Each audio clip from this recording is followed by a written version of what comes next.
کیا اپوزیشن جماعتوں نے حکومت کو بڑا سرپرائز دینے کے لیے اپنا ہوم ورک مکمل کر لیا ہے اور وہ اب اس پوزیشن میں آ چکی ہے کہ کسی بھی موضوع وقت پر جو 23 مارچ سے پہلے بھی ہو سکتا ہے حکومت کے خلاف فیصلہ کن اور نتیجہ خیز اقدام کر سکتی ہیں؟ وفاقی دارالحکومت میں اس حوالے سے کئی اشارے مل رہے ہیں۔ مولانا فضل الرحمان سے ملاقات کے بعد آصف علی زرداری کل لاہور میں مسلم لیگ نون کے صدر اور قومی اسمبلی میں اپوزیشن لیڈر شہباز شریف سے ملاقات کریں گے، جبکہ پیپلز پارٹی کے ذرائع کے مطابق آصف زرداری ملاقات کے بعد سیاسی رہنماؤں کے اعزاز میں عشائیہ بھی دیں گے۔ 24 فروری کو وہ جماعت اسلامی کے امیر سراج الحق سے منصورہ میں ملاقات کریں گے۔ آصف زرداری کی ان مصروفیات کے علاوہ پیر کو پاکستان ڈیموکریٹک موومنٹ کے سربراہ مولانا فضل الرحمان سے ہونے والی ملاقات بھی شامل ہے، اور اس ملاقات کے حوالے سے یہ بات بھی قابل ذکر ہے کہ دونوں رہنماؤں نے ملاقات کے بعد میڈیا سے گفتگو نہیں کی، اور ملاقات کے دوران ہی میڈیا کے نمائندوں کو یہ پیغام دے دیا تھا کہ میڈیا بریفنگ نہیں ہوگی، براہ کرم کوریج کے لیے آنے کی زحمت نہ کریں۔ اور پہلا موقع ہے کہ جب سے مولانا فضل الرحمان منسٹر کالونی سے نئے گھر میں منتقل ہوئے ہیں انہوں نے کسی سیاسی سرگرمی کے بعد میڈیا سے گفتگو نہیں کی۔ ذرائع کے مطابق دونوں رہنماؤں کے درمیان ملاقات میں ہونے والی تمام گفتگو جو آئندہ کی حکمت عملی کے حوالے سے تھی، اس میں میڈیا کو بتانے والی کوئی بات نہیں تھی، اس لیے یہ بات طے کی گئی تھی کہ میڈیا کو نہ بلایا جائے۔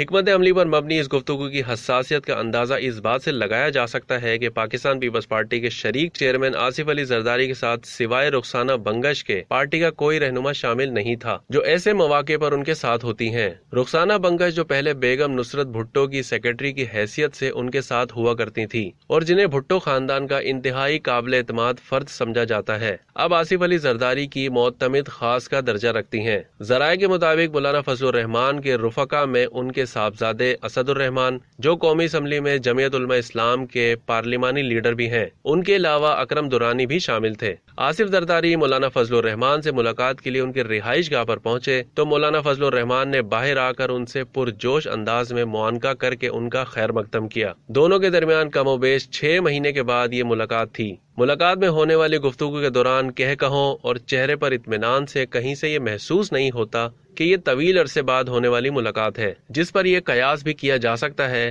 کہ ناراضگی کا تاثر بھی ایک طے شدہ حکمت عملی تھی۔ آصف زرداری کی آمد کے موقع پر اسد الرحمان کی صاحبزادی نے انہیں گلدستہ پیش کیا۔ ملاقات کے بعد JUI کے ایک باخبر رہنما سے جب سوال کیا گیا کہ وزیراعظم تو انتہائی پر اعتماد انداز میں اپنے منصب کی ذمہ داریاں انجام دے رہے ہیں اور 2 دن کے بعد اہم دورے پر روس جا رہے ہیں، جبکہ وطن واپسی پر ان کی دیگر اہم مصروفیات بھی ہیں، جس پر مذکورہ سابق رکن اسمبلی نے تبصرے میں یہ شعر پڑھا، سامان 100 برس کا ہے پل کی خبر نہیں۔ دوسری طرف اطلاعات ہیں کہ پاکستان مسلم لیگ نون نے اپنے تمام ارکان اسمبلی کو بوقت ضرورت دستیاب رہنے کی ہدایت کی ہے اور بیرون ملک موجود ارکان کو واپس آنے اور اسلام آباد میں موجود رہنے کو یقینی بنانے کے لیے کہا ہے۔ JUI کے امیر آج مرکزی مجلس عاملہ کے اجلاس میں تنظیمی رفقا کو اہم فیصلوں کے بارے میں اعتماد میں لیں گے۔ اب تک کے لیے اتنا ہی۔ مزید خبریں جاننے کے لیے دیکھتے رہیے ڈیلی جنگ YouTube چینل۔